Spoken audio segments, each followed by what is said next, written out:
Indeed, the South African Human Rights Commission received, complaint relating to unfair discrimination on the ground of race when it comes to accessing state land along the shorelines of Hartbeespoort Dam. And while the main allegation was relating to unfair discrimination on the grounds of race, as part of the investigation, we also looked into issues of unfair discrimination on the ground of gender as well. There were also issues relating to unjust administrative action pertaining to decisions that have been taken regarding PTOs that had been issued to some of the lease applicants.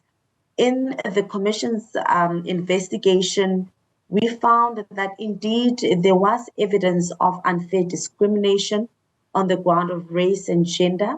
And this unfair discrimination primarily stemmed from the state's inaction to address issues of transformation, issues of equitable access to resources in Hartbeespoort, because the state, particularly the Department of Water and Sanitation, had a constitutional duty in terms of Section 7 and 9.2 of the Constitution to ensure that it does take steps to promote equality and equitable access to resources, particularly in view of the history that we come from as a country where opportunities were limited to a few. I mean, you speak about the failures of transformation over time. How did the historical context of land dispossession and just the apartheid-era policies influence the findings of systemic racial bias, particularly in this case? There is a direct correlation between the apartheid system and where we find ourselves. But what we are saying in that report, in as much as that history is acknowledged, when the new constitution was enacted, and particularly Section 9.2 of the Constitution, there was a commitment which placed an obligation on the state to ensure that they must take steps to reverse that legacy of apartheid. So while the historical fact is acknowledged, but it cannot be a perpetual defense against inaction, because you would have seen in the report that for over a period of time, there was little effort from the department to try and provide redress. And resultantly, between 2012 until the date of the subpoena, which we held last year in December, only 4 lease applications had been processed.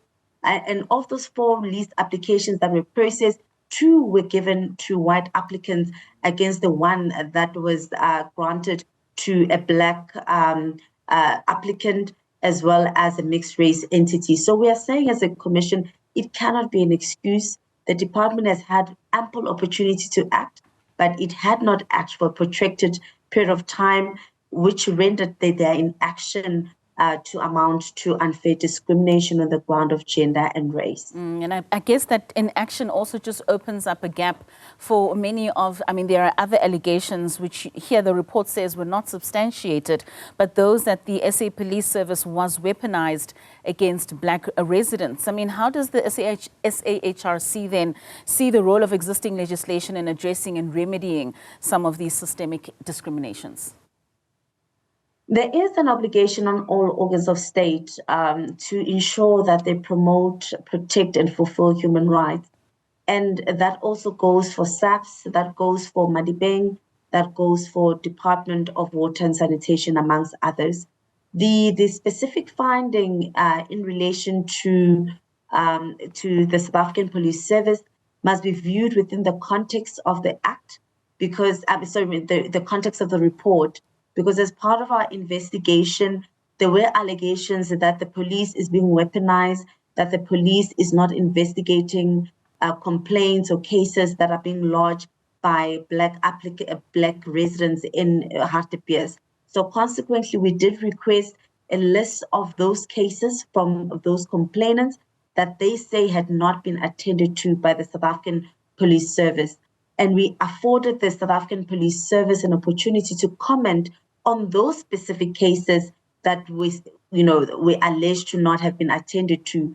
And from the submissions that the South African Police Service provided to us, we were satisfied that those cases had been attended to, or some of them were in the process of being attended to. So based on the evidence at our disposal at the time of reporting, we could not find that there's racial bias on the part of SAPS, and that SAPS was allowing itself to be weaponized in racial wars in Hartbeespoort. So this is not to say there can't be any other evidence that may show to the contrary, but the evidence before the commission, which centered around the specific cases that were provided, did not allow for such a finding. So there were other findings with regards to failures within the Department of Water and Sanitation, as well as the Madibeng municipality, that contributed to perpetuating racial disparities. How do these failures undermine efforts to achieve transformation as well as equality in land distribution?